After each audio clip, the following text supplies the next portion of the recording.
guys are very amped up. They've been singing the theme song repeatedly. I'm getting lightheaded. Okay, who's wearing costume right now? Let's Sort see. of. Stand up so we can see you. Everybody? Buddies! Yeah! Oh my gosh! You all I just got a shirt. Cool. Who's got a red Marco hoodie? Let's see. All right. Nice. I love it. Very cool. Thank you guys. No. We gotta celebrate this show. It's the series finale coming up. Wow. Who's all caught up? Caught up? You seen every episode? I never got any sleep. No? Okay, good. Sweet. Cool. Well, we know there's a lot of questions, and I'm sure we got questions. Yes. So I'm going to limit my questions. I had some just to get it started. Darren, let's just start with you. Yes. You started this journey how many years ago? I first pitched Star. Yes. I first pitched Star in 2007 was the first time I pitched it. Yeah, and I had initially pitched it to Cartoon Network for Cartoon Institute, and that's what regular show came out of was Cartoon Institute. And I was still in college when I pitched it, and so it took a really long time before it became a TV show. I think I brought it to Disney in 2011. Wow. Wait, I have a question. Yeah. Do you remember when you first cast, or like casting first went out for a show? Like what year that was to cast voice, to start looking for the voice cast? Do you remember? Well, okay, I don't, but I know that I auditioned for Marco before he was named Marco. Yes. Woo! Marco's initial name was Soul, which I like, for Sun and Star. I thought was very cute, and that was one of the Disney hopes was to change his name, which I didn't mind doing it all, and I thought Marco. I mean, we wouldn't get Starco without Marco. We would have got, or we would. It wouldn't have worked very well. Skull. Scarroll. That sounds like it's a shirt. Cilantro. Now you're making me hungry. So I think that ended up being a really great note because I think Marco was a fantastic name for the character. Now it's hard to imagine him anything else. You know what's funny though? So this might sound a little bit sad. So I had to clean out my office last week, and I know, good times. But it was really interesting going through all the paperwork, and I think I saved it, who knows, a long time in this box, but I found the call sheet with you on it. I found, Adam MacArthur on the list for trying out for Marco. Bring that. I want that, and I want to call everyone else who was on the list. I'm just kidding. It's delayed. It doesn't sting anymore, right? It's been long enough anyway. Yeah. So how many years has it been at Disney now? They've been working on this. So like I said, I think I pitched it. So I graduated college 2009, and then I worked at Warner Brothers a little bit. I worked at Nickelodeon a little bit, and then I just started Disney at some point. I feel like it must have been 2011. And then we did the pilot, and then it really didn't get picked up as a show until 2013. So it's a very long process. I mean, the pilot process probably took, at least a year, maybe a year and a half. And then I remember, when the pilot was done, it was sort of like, okay, they do testing on kids, they do all this stuff. I was like, cool, we're making the show, and it took about 6 months for anybody to make an answer on that, which is typical. I mean, it just takes a really long time. Sorry. Was the pilot that got tested with the current voice cast? Or was it a different voice cast at that time that was tested, if you can say that? I don't know. I don't know. There was a different Marco. I will say that much. Okay, the kids hated him. There's only one and only But no, and he was really great too. I didn't feel like he was quite capturing the character that I was seeing. We did have Eden at that time. So she was in the cast. Oh, we had I don't think we had Ellen Tudyk yet either, but we definitely had Eden the Star in the pilot, and then I think the other characters we were still trying to find the right voice. Yeah, I didn't ask that to be like, whoa, was it me? Was I in that thing? It was more of like I think I booked Star in October of 2013, and I think by January we were already recording episodes. So for me, it was like, I knew already that the show had been picked up to series, I think, when I booked it. Okay, yeah. So, That makes sense. yeah. Anyway. But yeah, well, it just goes to show that like it's always kind of a big process. I mean, I remember, and I won't say which character, but I remember we were at the end of the first season, and there was questions from one of the executives about a particular character, like, should we get a new voice for this character? I was like, what? We recorded the whole show with this voice. And I was like, you could just ADR the whole thing. And I was like, oh, I don't know. I like the voice on this character. And did they stay or did they go? They stayed, and they're fantastic, and everybody liked them, so that's all good. But it's funny, everything's kind of, until it's on TV, I feel like everything's a little bit malleable, Executives, what do they know? Yeah. Well, not to diss anybody, they've certainly given me a lot of great notes too, but that one I did not agree with. Yeah. You gotta take it with a grain of salt. I was at Nickelodeon for a little while. We got tons of notes, and we just did one short, so it was tons. But anyway, we're gonna get to audience questions really soon too. But I did want to know, did any of you guys see the Toys Alive episode that we did with Emily? Yes. Okay. So we did a is this Adam or is this Marco? Yeah. And just to recap very briefly, there were a lot of similarities, and I find it very hard now, Marco without Adam. Like, so much of the characters just is you. And it was interesting, like the whole martial arts background, everything. But I'm so. It's my mom. It's cool. You can put her on. So we, just to really quickly recap, it was like, grew up in the San Francisco Bay Area. That was Adam. Was trapped in a photo booth. That was Marco. Works in the photo booth industry, though. That's. So I'm a little bit curious too. There seem to be similarities between you and Star. Is that just coincidental, or is this really you're rating your life for him, Gerald? Which I think we all are. Yeah, I mean, I did come up with the character, and so I think that there probably is some similarities. I think I have some stuff in common with Marco too. I mean, I think as a writer, it makes it a lot easier if you can put yourself into the characters and find elements of yourself that are in them when you're writing. I think that really helps a lot. Either yourself or a friend. I always tend to base a character off of somebody. I think people want to know whether you're actually from another dimension.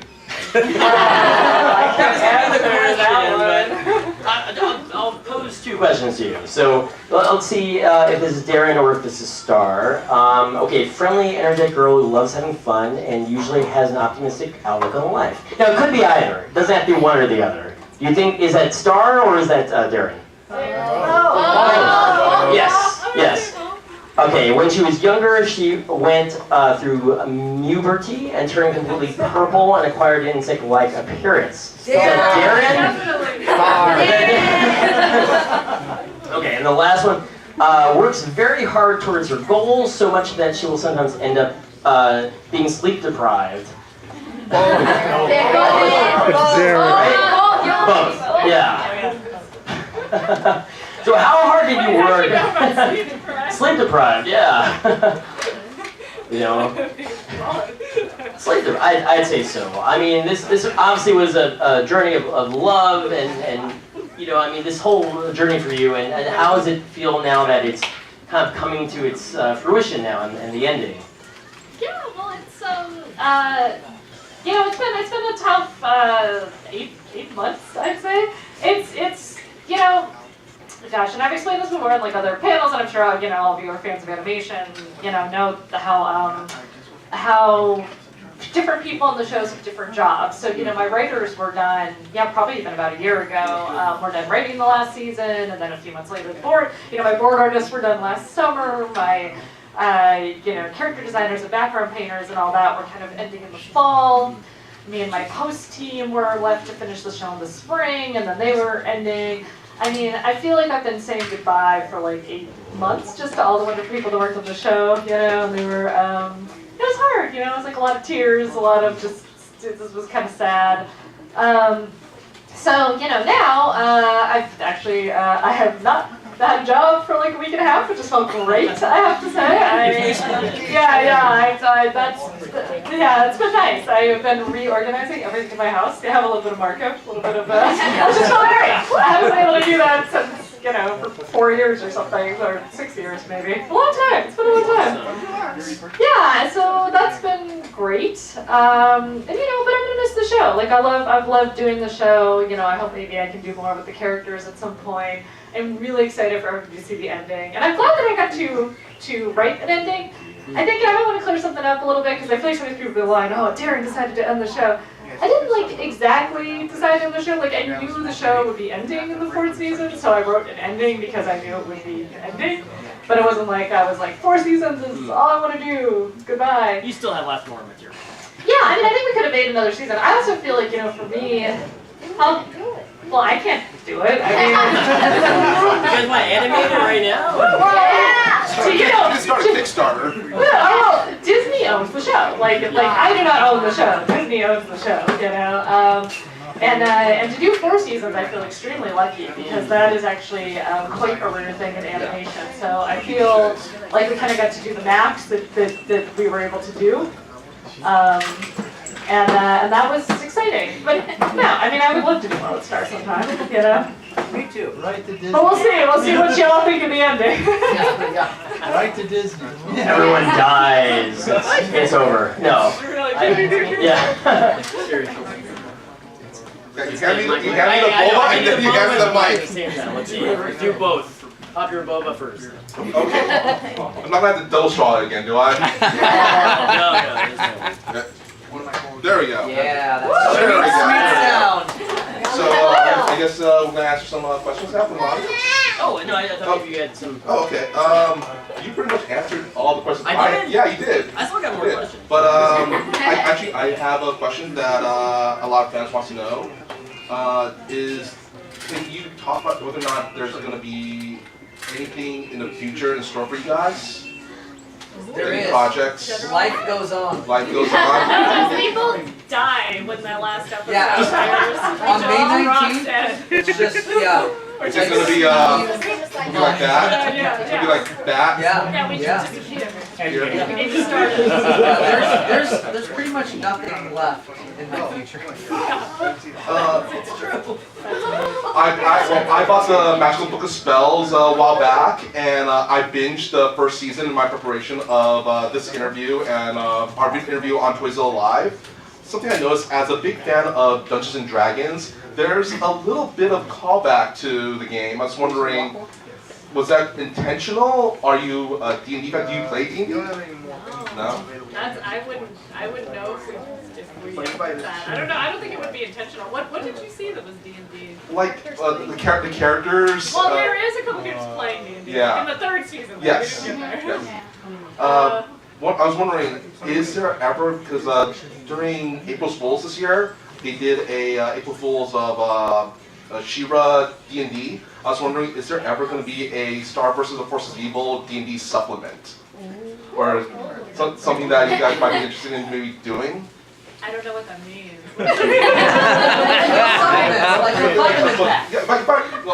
Basically, play Dungeons and Dragons using the setting of Star vs. the Forces of Evil. Can't anybody just do that if they want to do it? Like if somebody wants to like play the Yeah, Star well, character, actually, does there D&D, don't you there's- just make it up? Isn't Yes, that the whole but there's fun? but people like the official stuff, but there is actual homebrew rules on the internet. I actually did the research of Uni is actually somebody created a homebrew setting of Uni and also That's so cool. you know all the classes. I was wondering, in our interview with Adam here, we talked about he might be interested in playing Dungeons and Dragons one day. Would you be interested in playing Dungeons and Dragons one day? Oh yeah, that would be fun. It's definitely something that I'm like, oh, this would be cool to do sometime. I just haven't really I haven't dived into the Dungeons and Dragons universe yet. I was wondering if you could put. This little girl is so cute. This is my daughter, Nova. Oh, Nova. Come here, baby. Oh. Come out. Go say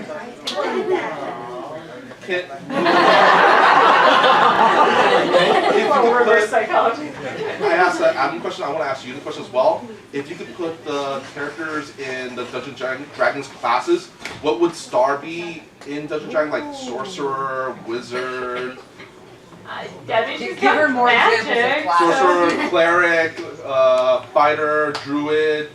She might be a fighter, star. Fighter, that'd be cool. Yeah. I think our question with you, Adam, was Yeah. we decided that Marco is going to be a monk fighter. Yeah, monk fighter. A monk Marco. fighter. Little zen, Paladin. but not afraid to throw down. You know. And Starby have a sorcerer fighter? Yes, Maybe yes, Yeah. sorcerer fighter. Sweet. No, I really think we should start on Kickstarter Well, right you know now. what? I think we need to have a Star vs. Force of Evil D&D night here at Toys R Us. I'll DM. Yeah. I'll DM. They'll DM, and it's kind of all our first time playing, so. DM me. I've never He'll played. play. I've never played. Everybody playing. It'll be Yeah. a special Star vs. Force of Evil setting. Well, yeah, we'll make it so. Now, I wanted to talk briefly about some of the toys and merchandise that have come along. And we did actually talk to Adam about some of his favorite toys, what he grew up on and loved. And I wanted to ask you what some of your influences were. Did you watch Sailor Moon? I'm just guessing. Or anything else. What toys did you have or still have? Yeah, well, I mean, everybody knows that I really love Sailor Moon, and I did have a lot of Sailor Moon stuff.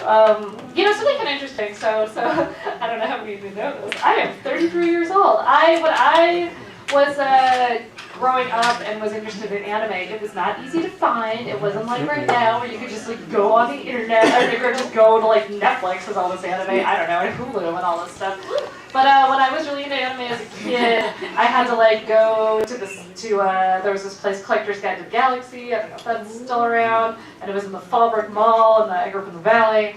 And they had like a little back room area where they were like making like illegal copies of like VHSs, and they'd be like, yeah, third gen. No English. Wake up early in the morning at 8 a.m. on channel 13. Yeah, watch some like Digimon or like whatever you Yeah. do. Samurai Pizza Yeah. Cats.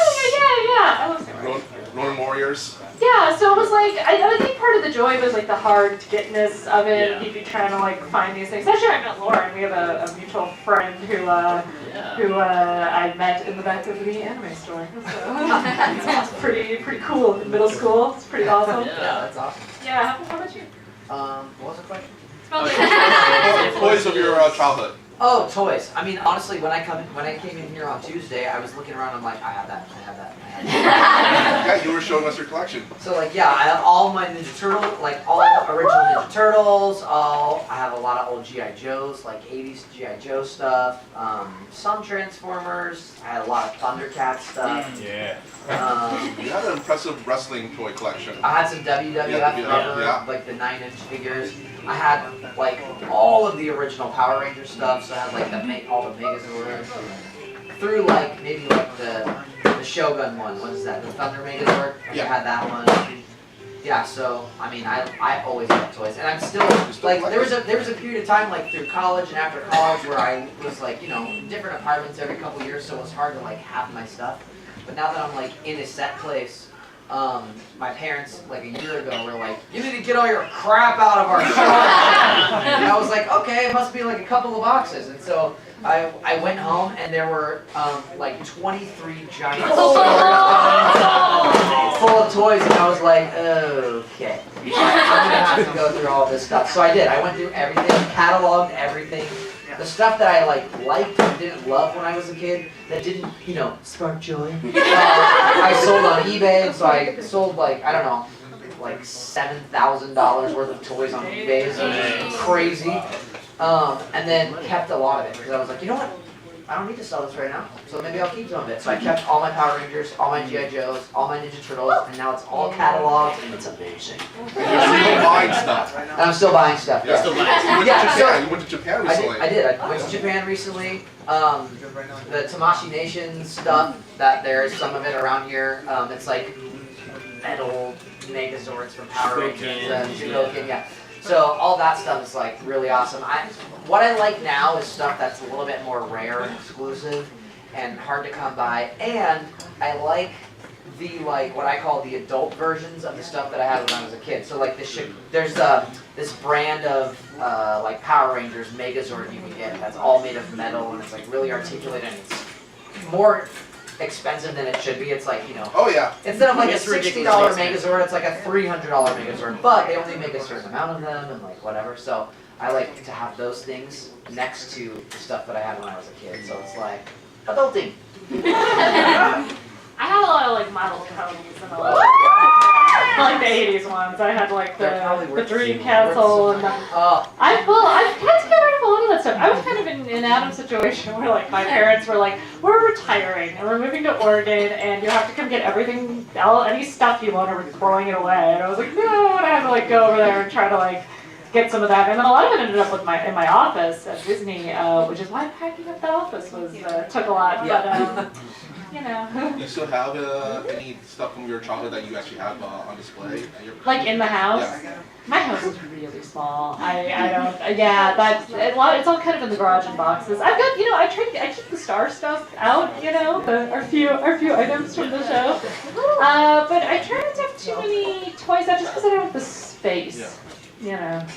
it can get overwhelming. It can't, yeah. Yeah, I've been like banned. I've been banned from having anything outside of my office at my house. Like no toys allowed in the rest of the home, or I get karate chopped.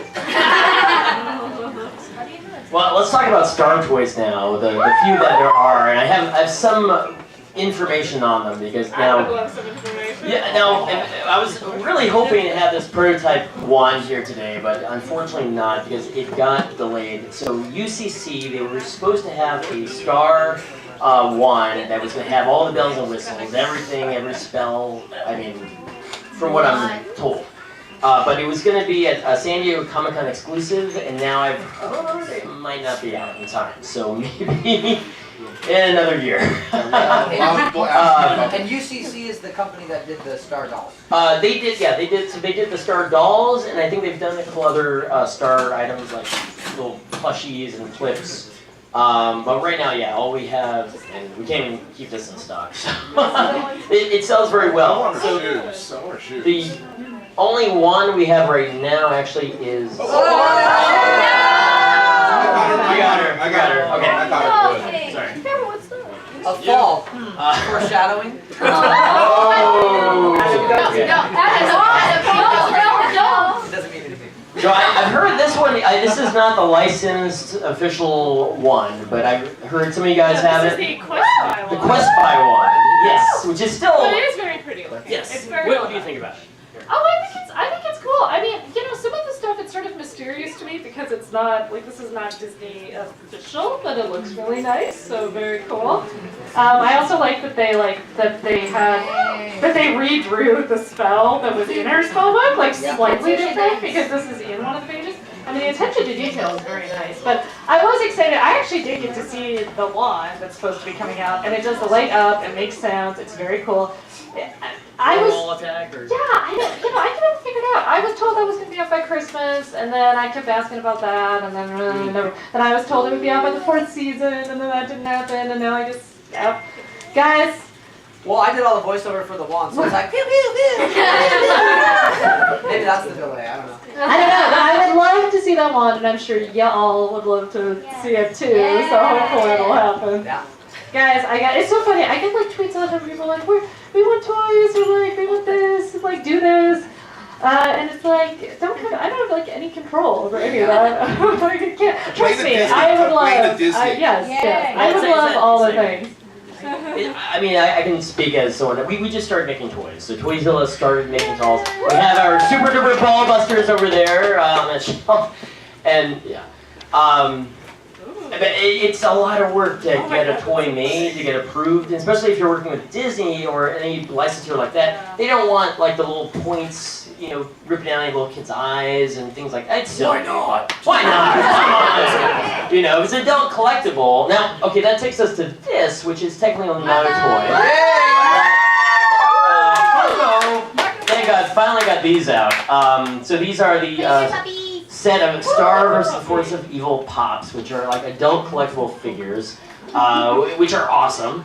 And what do you think about those? Oh, by the way, can I just say, I was so impressed when these came out. I thought they came out so beautiful, and all the little attention to detail, like the fact that Marco has the little puppy, and all this stuff. I mean, I was very impressed with the job that Pop Funko did on these.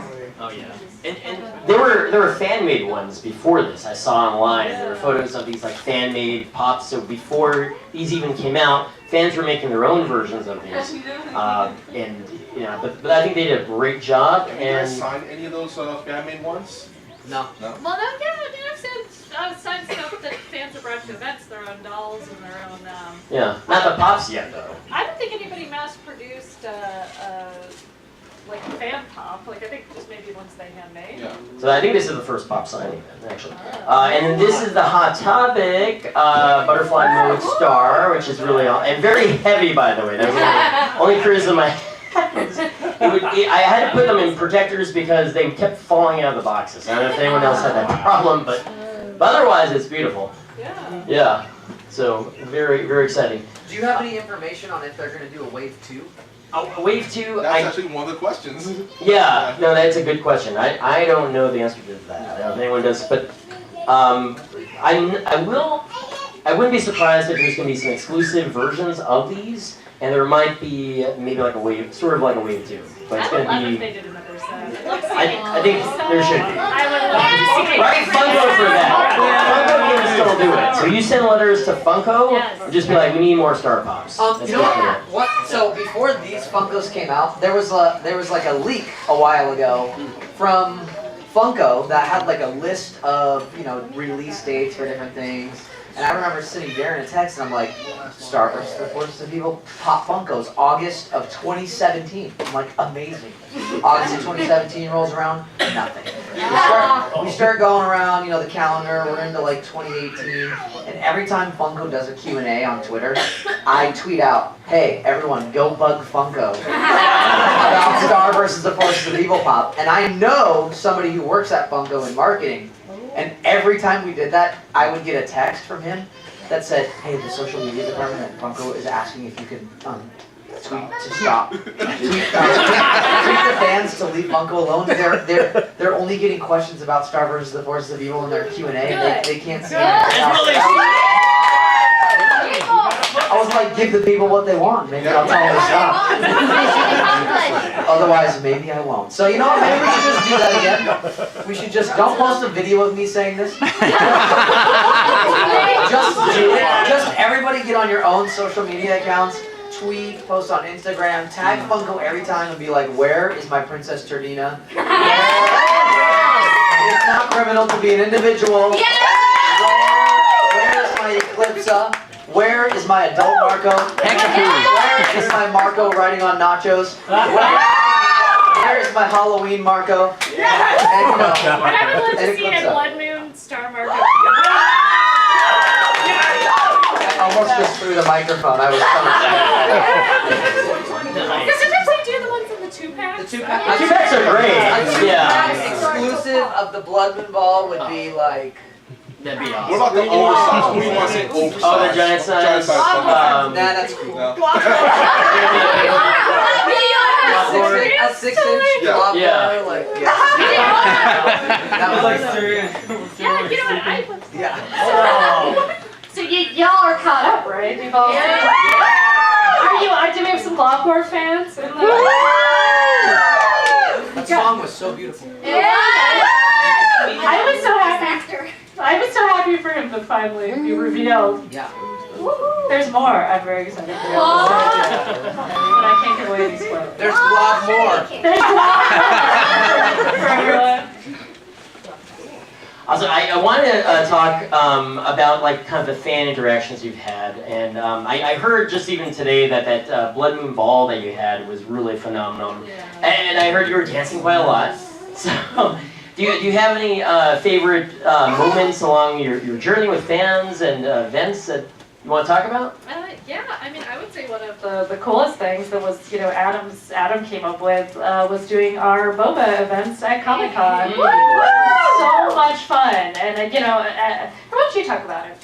Because Adam, being a fan of boba, had this idea that we should, have an event and get people together, and they were so much fun. Well, yeah, like Comic-Con is pretty overwhelming from our perspective, I would say, in terms of just like PR and events and things that we have to go do and all that stuff. And a lot of times we're like, it's like, we'll go do our panel at Comic-Con, and then after the panel, some guy in a suit's like, all right, we gotta get you out of here. Get back to the room. Let's go. And we're like, oh, nice to see you guys. And then we don't like get to talk to anybody. And it's like this crazy, they're like pushing people away like to the crowd. We gotta get back to the green room. Secret service. Yeah. Darren's on the move! We got Tiger will take care of it. Okay. Yeah, so, Tiger?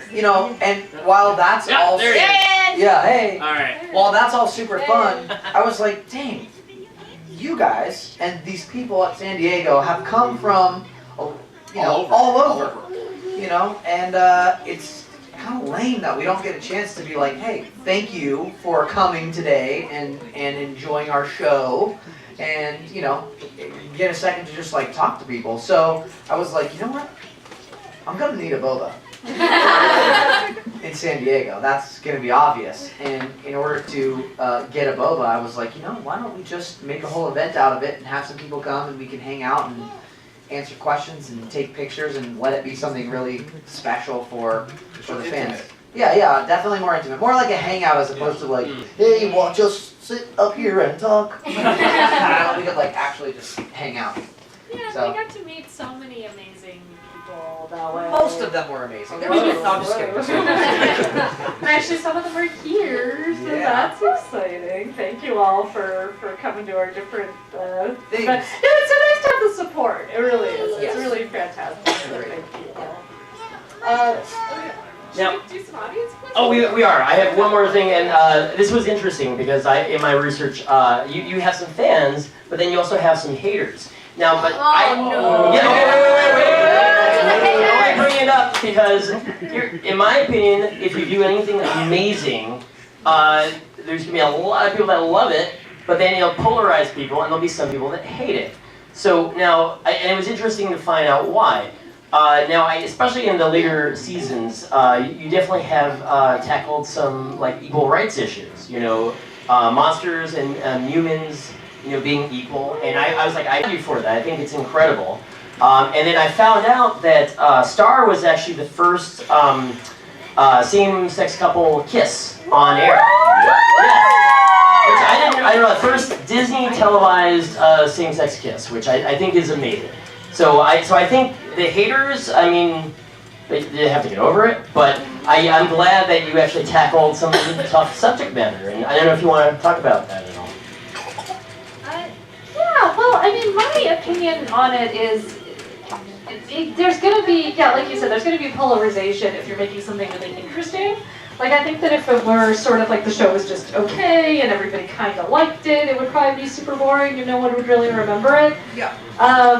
I always had this hope for the show that it would be something that the kids, especially like the kids watching it, will be like, in college, hanging out in the dorm room, maybe smoking a little something, and they'll bring in the show. Turkeys! Smoking turkeys in the oven.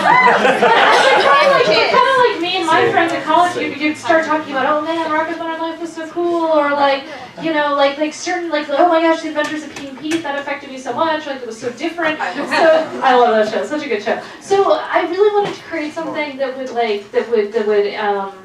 the kids would talk about later when they were older, that it would be cool enough and interesting enough, and something that they could watch again when they were a little older and find new things in it and different things, and I think I'm glad. I feel like I got to accomplish that, and that makes me really, really happy. But as far as I don't know. I also never went in with trying to do any particular political messages or anything like that. I've always tried to just make a smart, interesting show with great characters. That's always been the goal. But it's not like I'm in there trying to have some big message or something, Yeah. I think, there's always going to be people who aren't happy, and I think, if you were to talk to anybody, even if they didn't like the show or whatever, in person, they would probably be not saying that really bad of stuff because you're talking to them in person. I think everybody, not everybody, I think a lot of people online say things not because they actually think them, but because they're trying to get a reaction. And some people do that in different ways, and some people do it the right way, and some people do it the wrong way. And I think, who cares? Just ignore it and move on. There's always going to be that. And to what you were just saying about just making a show with a great story and good characters and stuff like that, I think that is so refreshing. I think there are other shows that I used to like that I don't like anymore. Because you can tell that they got a glimpse of something the audience reacted to, and then they just really lean into that, and then it becomes more about an agenda versus honoring the story. And not that we can't have things like stuff that we've had on Star and all that, that are totally inclusive and make sure everyone knows that we care about them and are trying to think of as many people as possible and include them in the show. But I think when you start making it just about that or anything else, if you just start making it about one thing, even fan service, obviously everybody knows I'm a Starco shipper. And But if we went out when everybody online started going Star Marco, a couple seasons ago, and was if we did what the audience wanted, I think the show would be super boring, and I don't know how we would do stories. It's funny because we will get these, a lot of people online who'll be freaking out about something, and hey, in a way I'm glad they care. I mean, that's awesome. Yeah. But calm down, Sally. Yes, Sally. No, Sally. She's on Twitter. Oh. Sally. I don't know. But I don't know. It's been an interesting process. I think that the thing too is that the show is really funny too, and I think that sometimes that gets covered up by some of the other, the people with the shipping wars and whatever else. But we're always just trying to make the best show possible.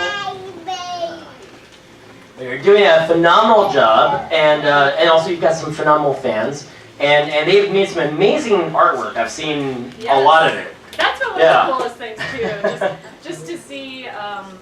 That the show has inspired people to be really creative and make their own characters and worlds and OCs and all these incredible things. That's been so much fun to watch, and then it's inspired a lot of people to make art. I mean, kind of Sailor Moon, inspired me. It makes me really happy. It's pass it onward a little bit. Get forward. Yeah, we have an artist today who made this poster for us. Right there. Stand up. Introduce yourself. Yeah, thank you. Appreciate it. Very cool. My name is Gregory Angel, and I like drawing the 1930s style. And this event was coming up, so I said, hey, you know what? I have 3 days to do it. I'm just going to go ahead and do it. And I got that. Sweet. Yeah. If you guys want, I got the original with me. Yeah. Oh, we'll see it later, but make sure you guys get copies of these and one of yours. Cool. No, let's get the audience questions and Yours. We'll split it off. we'll get through everything. Well, here's a fun. Yes. We could do it this way. Honestly, it's kind of fun to have people ask their own. Oh yeah, that's fine too. That way is that okay? Do you want to go? We'll go kind of in I order. don't remember what everybody wrote. Okay. Well, let's just practice we could your just have questions. a mess. If you wrote a question, just raise your hand. Yeah, if you wrote a question. Yeah, but real quick though, just to now of course we can't answer anything spoilery, so we can't reveal anything that's gonna happen this season that hasn't happened already. Except about Endgame. If you want to know Endgame.